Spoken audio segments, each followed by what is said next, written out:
In our own age, soul and spirit is often confused.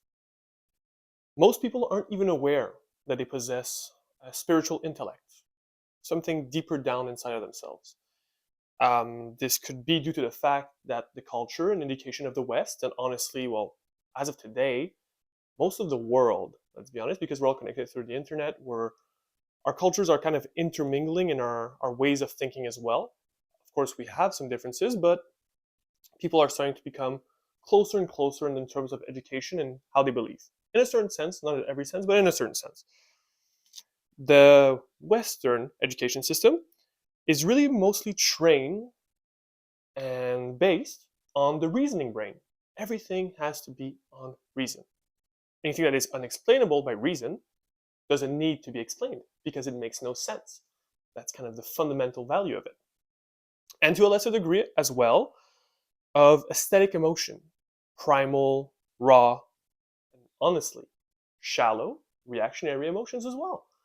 They're all based on that. We've kind of very much dumbed it down and in a certain sense killed the spirit. We're not only our brain, we're not only our will, we're not only our sense or our feelings. Like I said, we're also spirit. Modern man, for the most part, has lost touch with the truest and highest aspect of himself. This is due, like I said, because of culture, because of education, but because of himself as well. Because humans, men, women, children, fathers, mothers, we feel our spirit inside of us. And instead of grasping onto it or trying to understand it, we reason with ourselves and say, if I can't see it, it doesn't exist.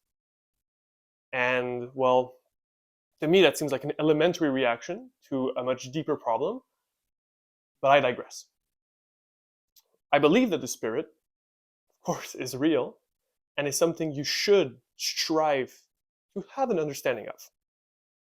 And if you don't, well, the result of this inward alienation can be seen all too plainly in his restlessness, his lack of identity, and his loss of hope, which will be the next points that I'll be making. Restlessness. How? Well, I believe that the rise of ADHD, autism, is all kind of a reflection of where our society is leading. Of course, there's literal physical problems due to that bring those things. That's another subject all in entirety. But still, I think it's a good point to make.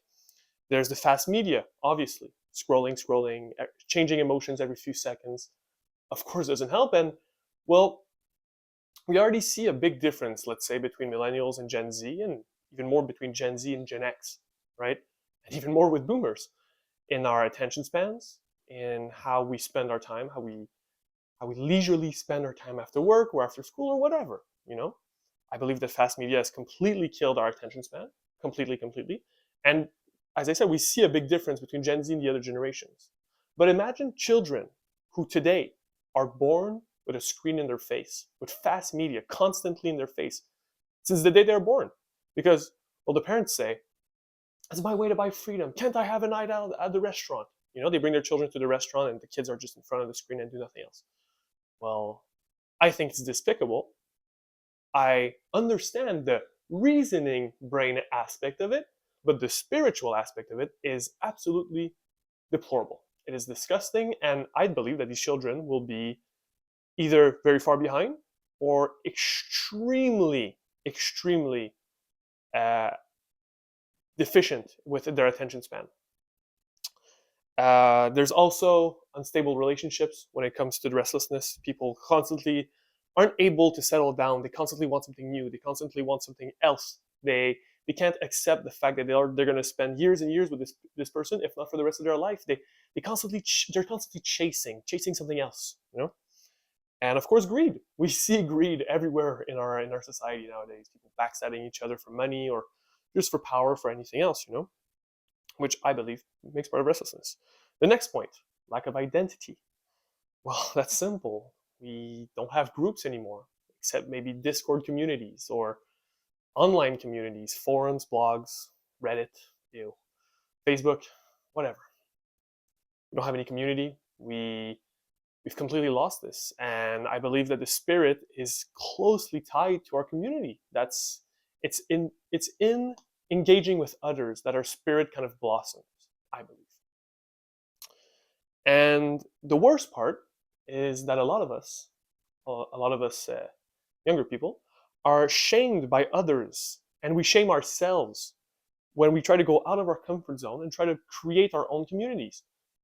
We say we don't deserve it, and it's kind of our subconscious that kind of takes over and stops us. And it's also the reason we stop others from doing it, because we've seen that communities of like-minded individuals can cause problems, but at the same time, would you rather just not have anything, not have any friends, not have anybody around you? Is that truly what you want? Well, that's not what I want, that's for sure. So maybe it's time to wake up and see that we do need our community, and we do need to grow stronger together, and we do need to form bonds that last for the rest of our lives and spend time with the same people. It can be a lot of people, but seeing the same people over and over again, I think is a good thing. I think. But you do need to be open-minded, and you can't just be rejecting everybody else. That's not what I'm trying to say. But that's for another subject entirely. I'll be making other videos on these points specifically. And the most important, I believe, is the loss of hope. The kids today, they don't even see the future. They believe the earth will just implode in 50 years, that it's the end of the world, that there's nothing else to be done. We don't have faith, we don't have hope, we believe in nothing. And like, it's extremely sad, but at the same time, it makes sense. Our leaders, our politicians, they don't even think about the future. They don't think about the next generation. They only think about re-election, because politics and leadership now is not a position to help other people or to create something great and to create something that will last beyond your own lifetime. It's not even to plant a tree and not see it grow. It's, let's get reelected because leadership positions make a lot of money.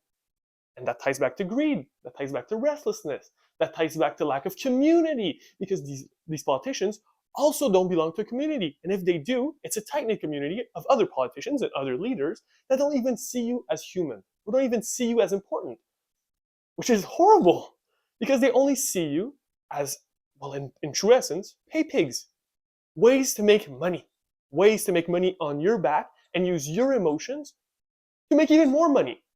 So I think it's time we kind of wake up to that, because loss of hope is the worst thing that's ever happened to our society. It is, because we don't even care about the future, about prospering for generation. We only care about ourselves, about right now. And it's perfect to be in the present. It's a good thing to be a present person and be in the moment. But I don't think that this statement leads to that. I don't think that only thinking about ourselves is the correct way to live in the present. I think that we also need to think about the future, and we also need to think about what the world will be for future generations.